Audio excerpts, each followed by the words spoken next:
नए टॉपिक की तरफ, नेक्स्ट टॉपिक की तरफ, दैट इज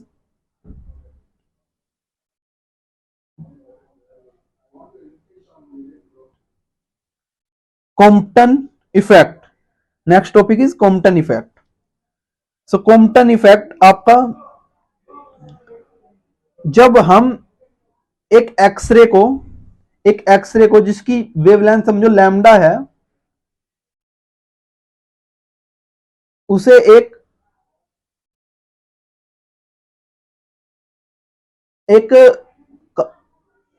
लाइट मटेरियल, या फिर आप समझो कि हम कार्बन ले लेते हैं, तो कार्बन पे जब आपका उस पर फॉल किया जाता है ना, स्ट्राइक किया जाता है, तो वो एक पर्टिकुलर एंगल पे सबसे हाई इंटेंसिटी देता है। और अगर हम एक्सरे की बात करें, तो एक्सरे आपकी इलेक्ट्रोमैग्नेटिक वेव्स ही है जिनकी वेवलेंथ 0.01 से और 1000 टाइम्स यानी कि 10 नैनोमीटर तक आपकी लाई करती है वेवलेंथ। और अगर फ्रीक्वेंसी की बात करें, तो फ्रीक्वेंसी की रेंज है उनकी लगभग 3 × 10⁻⁴ लाइट के ऑर्डर का स्क्वायर, यानी कि 8 × 16। और इससे आपकी वो 1000 टाइम्स कर दो इसे भी, तो 19 तक इतना उसका रेंज है। ठीक है, सो लगभग इसमें भी 1000 की मल्टीपल है रेंज में, और इसमें भी 1000 का मल्टीपल है रेंज में। ओके, और 0.01 से स्टार्ट होती है।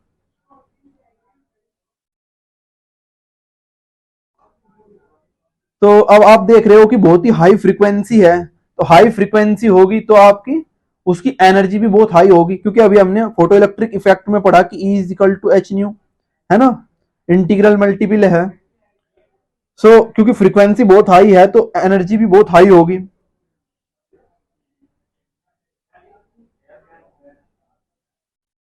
सो एनर्जी यानी कि हमें बहुत ही हाई एनर्जेटिक वेव को आपकी एक कार्बन के या फिर किसी आपके बहुत ही लाइट मटेरियल पे, जैसे आपका कार्बन हुआ, यानी कि समझो कि ग्रेफाइट है, कार्बन कार्बन का ये आइसोटोप है ग्रेफाइट। तो अगर ग्रेफाइट पे हम आपकी एक्सरे को स्ट्राइक करें, तो एक्सरे आपकी एक पर्टिकुलर एंगल पे यहां अगर उसकी वेवलेंथ लैम्डा थी, तो यहाँ पे लैम्डा डैश होगी, और ये दोनों ही मैक्सिमम होगी, इसके अलावा कोई भी मैक्सिमम नहीं होगी। ये तो यहां से तो आपकी स्ट्राइक ही कर रही थी, तो यहाँ पे तो मैक्सिमम होनी चाहिए थी, है ना। और लैम्डा डैश जो है वो लैम्डा से ज्यादा होगी। ठीक है, यानी कि जो स्कैटर्ड वेवलेंथ है, वेवलेंथ ऑफ स्कैटर्ड एक्सरे, वो आपकी ज्यादा होगी wavelength of incident X-ray. Okay, and this effect is known as Compton effect. Okay, मतलब scattering of X-ray from a light material, light material मतलब जैसे graphite, that is Compton effect. और इन जो वेवलेंथ, ये वेवलेंथ इससे ज्यादा है, तो इन दोनों में जो डिफरेंस होगा दैट इज कॉम्पटन शिफ्ट, उसको बोलेंगे कॉम्पटन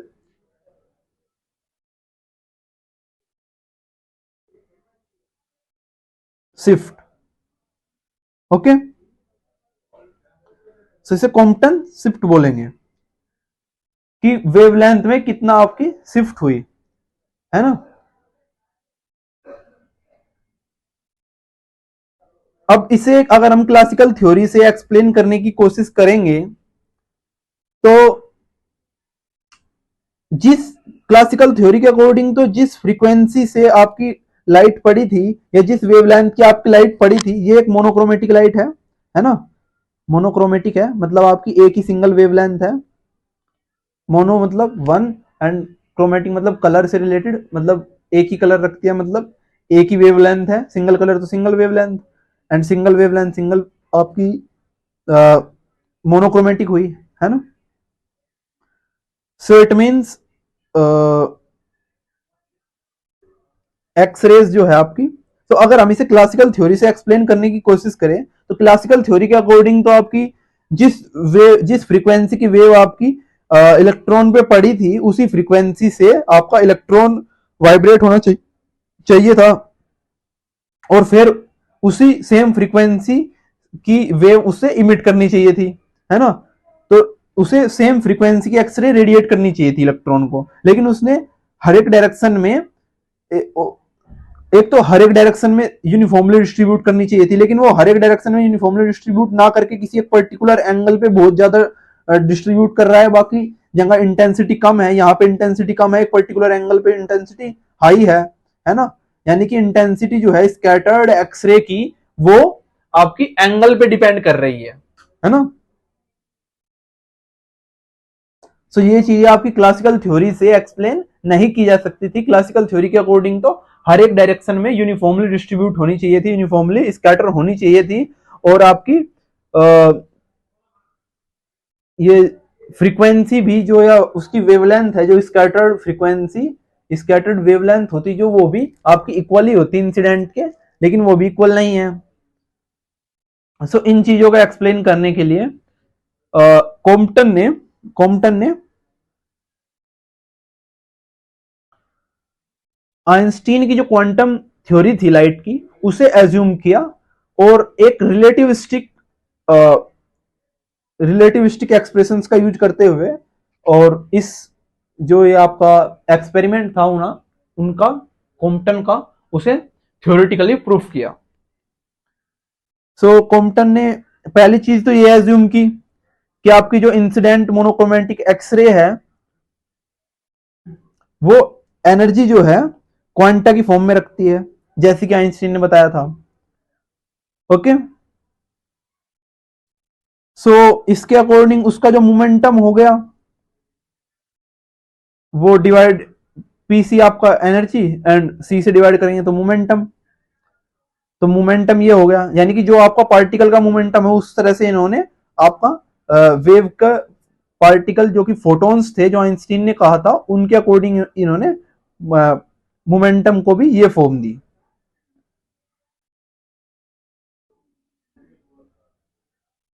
क्योंकि आइंस्टीन की इक्वेशन थी कि टोटल एनर्जी का स्क्वायर जो है वो आपका P square C square plus M naught square C four होता है। और अगर हम फोटोन की बात करें तो फोटोन का रेस्ट मास क्योंकि जीरो था, तो फोटोन का रेस्ट मास जीरो हुआ तो इसका मतलब उसकी एनर्जी का एक्सप्रेशन पीसी हुआ।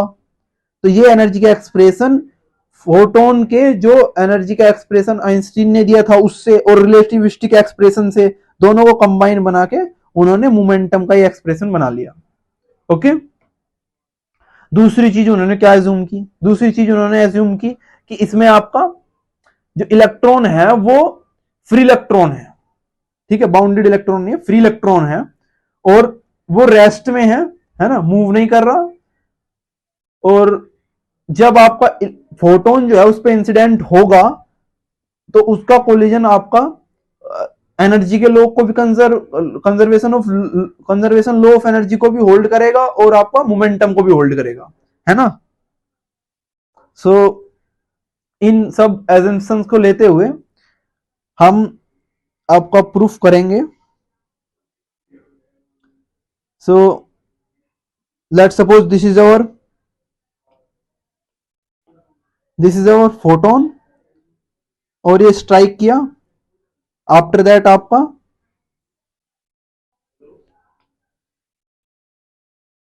ये जो इलेक्ट्रॉन है ये मूव कर गया, ये इलेक्ट्रॉन यहां पे था, यहां से आपका फोटोन आया।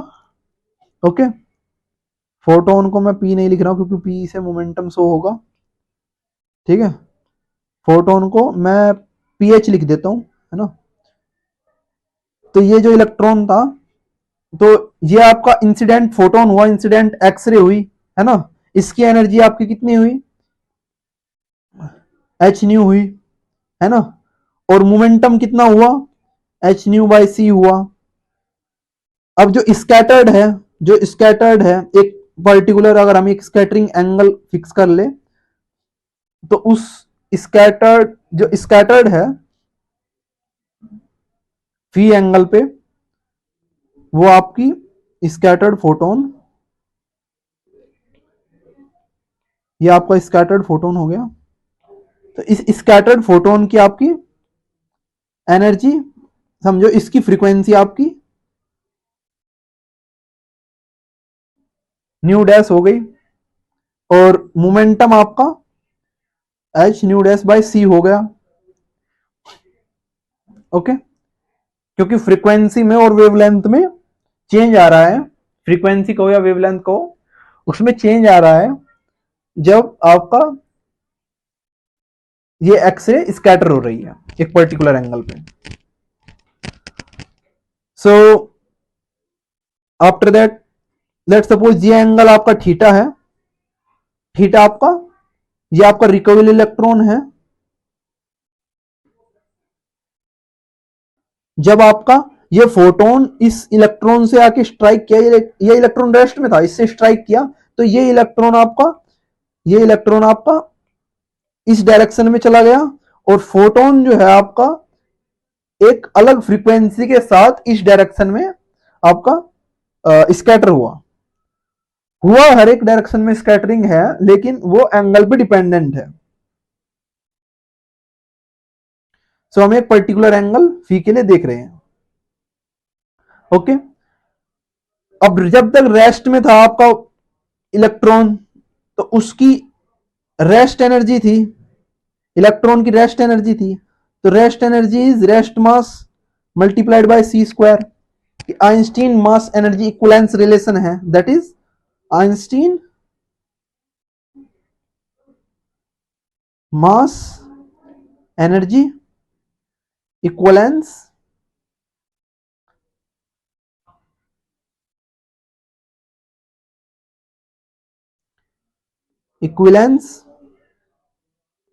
रिलेशन।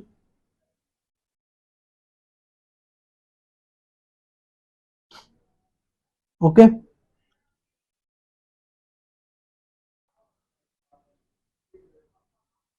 आफ्टर दैट जब आपका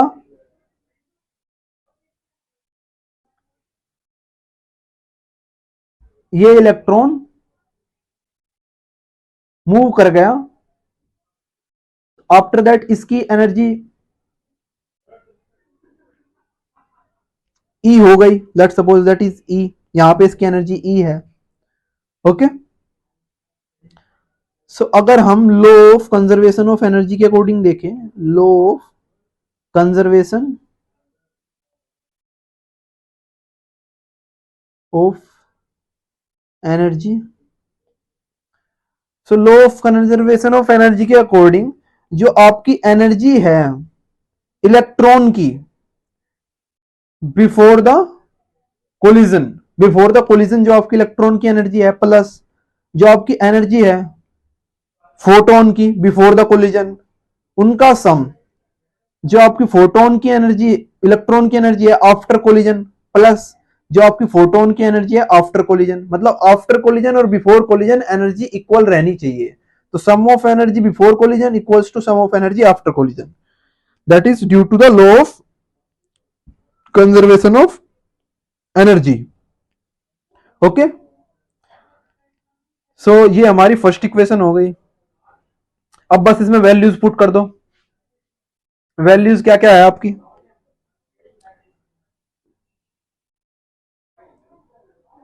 वैल्यूज है हमारी इलेक्ट्रॉन की एनर्जी बिफोर कोलिजन, इलेक्ट्रॉन की एनर्जी बिफोर कोलिजन ये रही,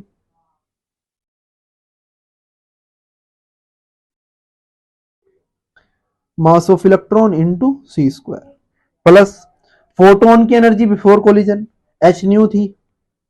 ओके, इलेक्ट्रॉन की एनर्जी आफ्टर कोलिजन ई हो गई, प्लस फोटोन की energy after collision H mu dash हो गई। ओके, अब आपका टोटल एनर्जी जो किसी पार्टिकल की है, मूविंग पार्टिकल की, उसके लिए जो टोटल एनर्जी रिलेशन आइंस्टीन ने दिया है ये वाला, इससे हम इलेक्ट्रॉन की एनर्जी बता सकते हैं आफ्टर कोलिजन। सो वो क्या होगी, E square equals to P square C square plus MEC², okay, sorry, M² C4, C⁴, okay. अब अगर हम E की वैल्यू निकालें यहां से, तो इस साइड रूट हो जाएगा, इस साइड से स्क्वायर हटाएंगे तो इस साइड रूट हो जाएगा आपका। तो ये होगी आपकी इलेक्ट्रॉन की एनर्जी आफ्टर कोलिजन, जब कोलाइड हो चुका होगा वो, ठीक है। यहाँ पे मतलब आपकी इलेक्ट्रॉन की एनर्जी यहाँ पे जो होगी वो वो √P²C² प्लस M₀² C4 होगी, ओके। सो अगर हम ये वैल्यू पुट कर दें तो हमें मिलेगा कि MC² plus H₈ equals to √P²C² plus M²C4 plus H₈, okay. So हमें ये इक्वेशन मिलेगी। अब ये आपकी मॉडिफाइड फर्स्ट इक्वेशन ही है, ओके। सो ये हमने फर्स्ट इक्वेशन बनाई by using law of conservation of energy, okay. अभी हमारे पास एक लॉ और बाकी है, law of conservation of momentum. Momentum भी आपका कंजर्व रहेगा before and after collision, equally होगा। सो लेकिन मोमेंटम के आपके इसमें क्योंकि वन डायमेंशनल मोशन नहीं है आपका, ये आपका ऊपर भी जा रहा है और आगे भी बढ़ रहा है। सो इसलिए आपका एक मोमेंटम के दो कंपोनेंट होंगे, एक आपका हॉरिजॉन्टल कंपोनेंट होगा, एक आपका वर्टिकल कंपोनेंट होगा, यानी कि आपका एक लीनियर मोमेंटम होगा और आपका एक परपेंडिकुलर डायरेक्शन में उसका कंपोनेंट होगा मोमेंटम का, है ना। सो अगर हम फोटोन का मोमेंटम देखें तो फोटोन का मोमेंटम, लेट सपोज यहां पे आपका P' हो गया था, ठीक है। तो P' जो है आपका, उसका जो हॉरिजॉन्टल कंपोनेंट होगा, अगर आप ट्रिग्नोमेट्री लगाए और ये एंगल 90 डिग्री का समझे, तो उसका हॉरिजॉन्टल कंपोनेंट तो आपका cos फाई हो जाएगा, P' cos फाई, है ना। और vertical component P' sin phi हो जाएगा। इसी तरह से आपका इलेक्ट्रॉन की बात भी कर सकते हैं हम। इलेक्ट्रॉन का भी आपका जो हॉरिजॉन्टल कंपोनेंट होगा वो आपका P इलेक्ट्रॉन cos थीटा हो जाएगा, और जो आपका वर्टिकल कंपोनेंट होगा, वर्टिकल कंपोनेंट ये वाला, वो आपका P इलेक्ट्रॉन sin थीटा हो जाएगा, ओके। तो वर्टिकल कंपोनेंट्स और हॉरिजॉन्टल कंपोनेंट इक्वल होंगे। सो अगर हम वर्टिकल कंपोनेंट देखें तो वर्टिकल कंपोनेंट आपका स्टार्टिंग में तो वर्टिकल कंपोनेंट कुछ नहीं था, है ना। तो मतलब 0 इक्वल्स टू, अब वर्टिकल कंपोनेंट दोनों के अपोजिट डायरेक्शन में है। सो फोटोन का vertical component P' sin phi, और आपका इसका उसके अपोजिट डायरेक्शन में है इलेक्ट्रॉन का वर्टिकल कंपोनेंट। इलेक्ट्रॉन का मोमेंटम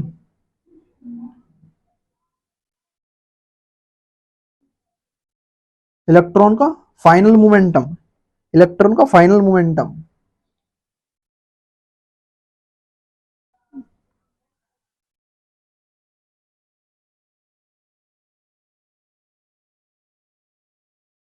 और साइन थीटा, इस साइड में आपका साइन थीटा है, ये आपका साइन थीटा है, इधर आपका साइन थीटा है। तो अगर आप इसे देखेंगे तो आपका ये जो फाइनल वाला कंपोनेंट है, ये आपका क्या होगा, moving mass multiplied by velocity. Momentum में आपका मूविंग मास आता है, रेस्ट मास नहीं आता, ओके। सो ये एक इक्वेशन बन गई आपकी वर्टिकल कंपोनेंट्स के लिए। अब अगर हॉरिजॉन्टल कंपोनेंट के लिए देखें तो आपका इनिशियली आपका हॉरिजॉन्टल कंपोनेंट एक तो रेस्ट में ही था, इलेक्ट्रॉन तो रेस्ट में ही था, और फोटोन का आपका मोमेंटम ये था, और फोटोन का बाद में जो मोमेंटम हो गया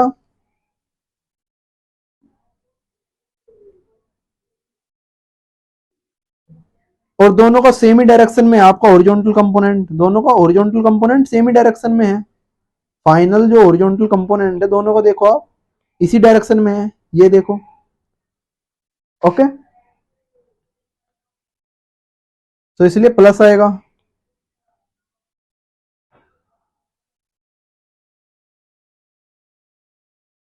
और कोस थीटा। ओके, अब पी डैश की वैल्यू रख दो, पी डैश की वैल्यू मैंने नीचे रख दिया, पी डैश की वैल्यू क्या है, H nu dash by C. Okay, और पी एफ की वैल्यू क्या है, पी एफ की वैल्यू है M mass, moving mass, M is the moving mass and multiplied by velocity of electron. अब मूविंग मास और रेस्ट मास में, अगर आपकी बॉडी रेस्ट में है तो उसका मास डिफरेंट होगा कि फ्रॉम कि जब वो मूव कर रही होगी एक पर्टिकुलर वेलोसिटी से। ये भी आइंस्टीन की रिलेटिविटी थ्योरी में आपको मिलेगा। ओके, सो जो मूविंग मास और रेस्ट मास में रिलेशन है वो आपका ये है कि जब हम रेस्ट गामा आपका एक लोरेंस फैक्टर है जिसके साथ अगर आपका रेस्ट मास का प्रोडक्ट कर दे तो हमें मूविंग मास मिल जाएगा, और इसकी वैल्यू जो है आपकी वो 1/√1 - v² होती है। ओके, सो ये वैल्यू हम उसमें पुट कर देंगे, लेकिन अभी नहीं कर रहे, बाद में करेंगे। Okay, so these are the values for momentum, और ये आपकी इक्वेशंस बन गई। ठीक है, तो अगर मैं इन्हें इनिशियल और फाइनल मोमेंटम के टर्म्स में लिखने लगूं, ओके, और इसे फाइनल लिखने की जगह इलेक्ट्रॉन का मोमेंटम लिखना चाहिए, क्योंकि इलेक्ट्रॉन का तो आपका पहले तो रेस्ट में ही था तो फाइनली मोमेंटम है ना। और अगर मैं इसे आपका फाइनल मोमेंटम ऑफ फोटोन लिख लूं और इसे इनिशियल मोमेंटम ऑफ फोटोन लिख लूं, तो मैं आपकी इस सेट ऑफ इक्वेशन को कुछ इस तरह से लिख सकता हूं, किस तरह से लिख सकता हूं कि आपका P I minus P F, P I minus P F, मैं इसे इस साइड ले जा रहा हूं, cos five equals to PE cos theta, PE cos theta. Okay, और ऊपर क्या है, ऊपर दोनों इक्वल हो जाएंगे, ये आपका पी एफ है तो P F sine five equals to P E sine theta. तो ये आपका दूसरा सेट ऑफ इक्वेशंस बन गया। ठीक है, ये आपका सेकंड सेट ऑफ इक्वेशन है। सो अगर फर्स्ट सेट ऑफ इक्वेशन और सेकंड सेट ऑफ इक्वेशन से सोल्व किया जाए, लेट सपोज, चलो सोल्व करते हैं। अगर मैं इन इस इक्वेशन को स्क्वायर करके ऐड कर दूं, अगर मैं इस इक्वेशन और इस दोनों इक्वेशंस को स्क्वायर करके ऐड कर दूं, तो इस साइड तो मुझे मिलेगा P square cos square theta, और इस साइड मिलेगा P square sine square theta, और पी स्क्वायर कॉमन आ जाएगा, sine square theta plus cos square theta 1 हो जाएगा। तो मतलब इस साइड तो मिला मुझे पी स्क्वायर, और इस साइड मिलेगा मुझे इन दोनों का स्क्वायर का सम, मतलब P I minus P F cos five का square plus P F sine square five. ठीक है, तो इसमें भी क्या है आपका P F square cos square five और P F square sine square five, ये तो आपका पी एफ स्क्वायर के इक्वल ही हो जाएगा। तो मेनली बचेगा P I square plus P F square -2 P I P F cos five. Okay, so ये आपका मोमेंटम ऑफ इलेक्ट्रॉन आ गया in terms of momentum of photon, initial momentum of photon, final momentum of photon. Okay, तो इस equation से आपको अगर frequency पता हो और फाई की वैल्यू पता हो and you need to find out the momentum of electron, तो आप इस इक्वेशन से फाइंड आउट कर सकते हैं। ओके, नाउ अब हम ये जो आपकी मोमेंटम की वैल्यू आई है, इस मोमेंटम की वैल्यू को अगर हम फर्स्ट इक्वेशन में पुट कर दें, इस मोमेंटम की वैल्यू को अगर हम यहाँ पे फर्स्ट इक्वेशन में यहाँ पे पुट कर दें, अगर हम इस मोमेंटम की वैल्यू को फर्स्ट इक्वेशन में पुट कर दें, यहाँ पे इसे पुट करने से पहले मैं इस टर्म को, इस टर्म को इस साइड ले जा रहा हूं, तो ये इस साइड जाने पे अभी पॉजिटिव है, इस साइड जाएगा तो नेगेटिव हो जाएगा, तो मैं इसे इस साइड ले जा रहा हूं। तो मुझे क्या मिलेगा, मुझे मिलेगा एम ई सी स्क्वायर प्लस एच, आपका इस साइड म्यू था और उस साइड से म्यू डैश आया और नेगेटिव हो गया, तो minus mu dash equals to, अब मैं क्या कर रहा हूं,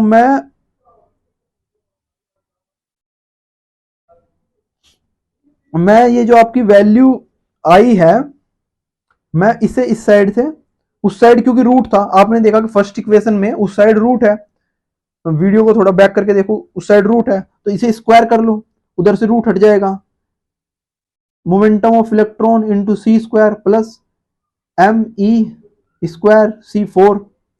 ओके, अब ये इक्वेशन बन गई आपकी।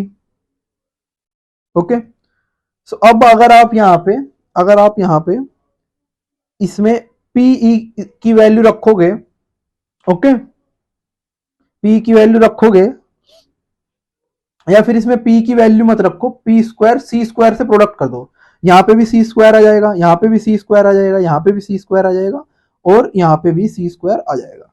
ओके, अब ये पूरी वैल्यू यहाँ पे पुट कर दो, ठीक है।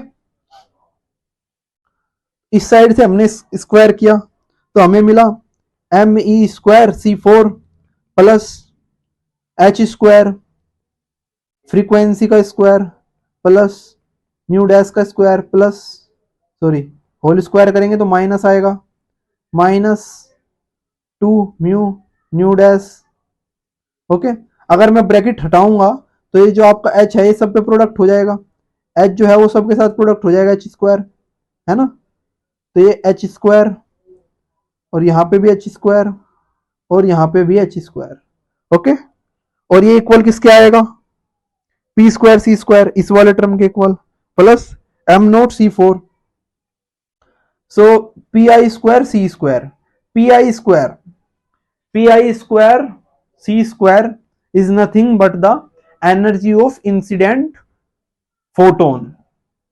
सो एनर्जी ऑफ इंसिडेंट फोटोन का स्क्वायर जो है आपका वो एच स्क्वायर न्यू स्क्वायर ही हो जाएगा, प्लस अब ये P F square C square, आपका पी एफ की वैल्यू रख लो इसमें H nu dash by C, तो आपको मिलेगा कि ये इंसिडेंट एनर्जी वो स्कैटर्ड फोटोन की जो एनर्जी है उसका स्क्वायर है, यानी कि H square new dash square है, और यहाँ पे इन दोनों मोमेंटम की वैल्यूज रख दो ऊपर से, minus two H nu by C into H nu dash by C, और साथ में कोस फाइव। ओके, सो ये इक्वेशन बन गई। अब इसमें जो सेम टर्म्स है वो काट दो, ये वाला टर्म आपका इससे कैंसिल आउट हो गया, ये वाला टर्म आपका इससे कैंसिल आउट हो गया, है ना, और हमने एक टर्म नहीं लिखा, दैट इज ये वाला टर्म, हमने पी स्क्वायर सी स्क्वायर की वैल्यू लिख दी plus M E square C four, और ये वाला टर्म आपका इक्वेशन के दोनों साइड सेम है, ये इससे कट गया, तो आपका सिर्फ ये वाला टर्म बचा और ये वाला टर्म बचा इक्वेशन में। ओके, सो अब हमारे पास इक्वेशन में सिर्फ दो टर्म्स रिमेन रहे, है ना।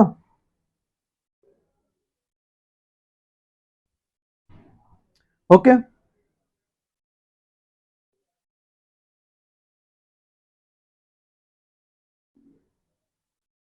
सो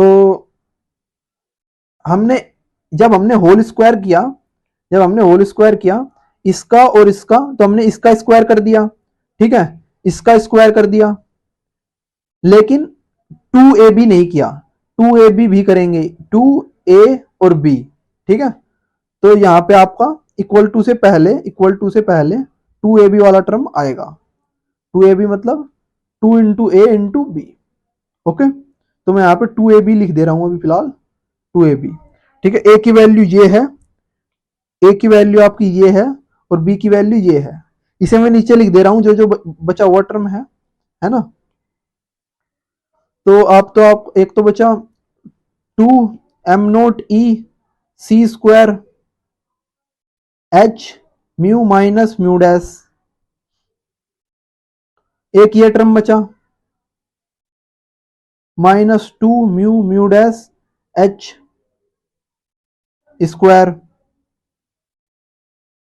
इक्वल टू आपका बचा -2 h² nu nu dash by c² cos phi. Okay,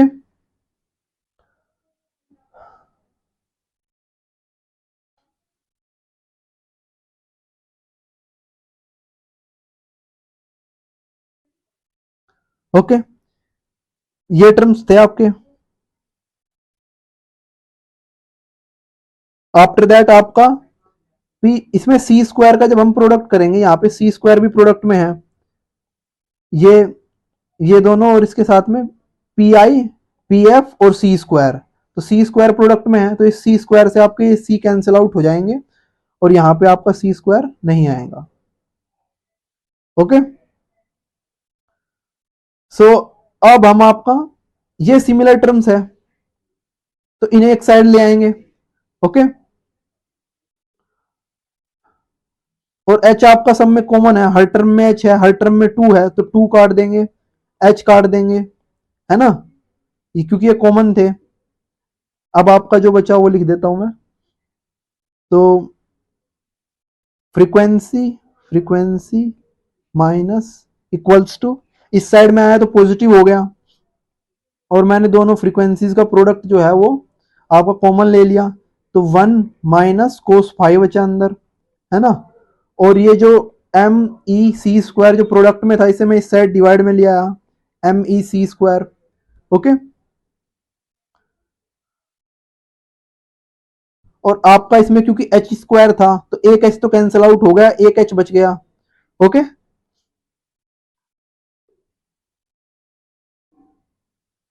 सो अगर मैं ये दो फ्रीक्वेंसीज का जो प्रोडक्ट है, इसे अगर मैं, ये जो फ्रीक्वेंसीज का जो आपका प्रोडक्ट है, इसे अगर मैं इस साइड डिवाइड में ले जाऊं तो मुझे क्या मिलेगा, frequency minus frequency dash divided by h upon MEC² 1 minus cos phi. तो 1 माइनस स्कैटर्ड फोटोन की फ्रीक्वेंसी अपॉन इंसिडेंट फोटोन की फ्रीक्वेंसी इक्वल्स टू, ये जो टर्म आपका आया, इस टर्म की आपकी सेम आपकी इसके पास आपकी क्या है, ये आपका एक कांस्टेंट टर्म है, क्योंकि h आपका प्लैंक कांस्टेंट है, me आपका मास ऑफ इलेक्ट्रॉन है, रेस्ट मास ऑफ इलेक्ट्रॉन, और आपका c आपका स्पीड ऑफ लाइट है, तो ये सब आपके कांस्टेंट है, तो ये जो क्वांटिटी आएगी वो भी एक कांस्टेंट क्वांटिटी ही आएगी। ओके, MEC² लिख दे रहा हूं मैं, 1 माइनस कोस फाइ। अब आपका जो फ्रीक्वेंसी है, फ्रीक्वेंसी को हम c बाय लैम्डा लिख सकते हैं, फ्रीक्वेंसी और वेवलेंथ के रिलेशन से। ओके, तो अगर मैं इस फॉर्मूले का यूज करूं इस इक्वेशन में, और यहाँ पे वैल्यूज रखूं इन दोनों फ्रीक्वेंसीज की वेवलेंथ के टर्म्स में, तो मुझे क्या मिलेगा, मुझे मिलेगा कि वेवलेंथ माइनस वेवलेंथ, और डिवाइड में दोनों के c आ जाएगा। ठीक है, तो जो c डिवाइड में आया, यहाँ पे जो c रेसिप्रोकल में आया, उसे मैं इस साइड मल्टीप्लाई कर दे रहा हूं, HC by MEC² 1 minus cos phi. Okay, ये c आपका c² से कैंसिल आउट हो जाएगा, और आपका क्या बचेगा, h by MEC,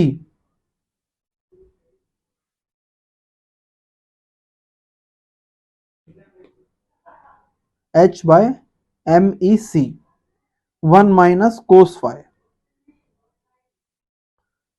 So this is the equation for Compton scattering. Okay. So ये आपका क्या है, ये आपका कॉम्पटन शिफ्ट है, और this is nothing but the Compton wavelength lambda C, Compton wavelength, and this is 1 minus cos phi. Okay, so हम short में इस इक्वेशन को इस फॉर्म में लिख सकते हैं। ओके, आफ्टर दैट हम, ये आपकी एक फॉर्म हो गई इस इक्वेशन की, हम 1 माइनस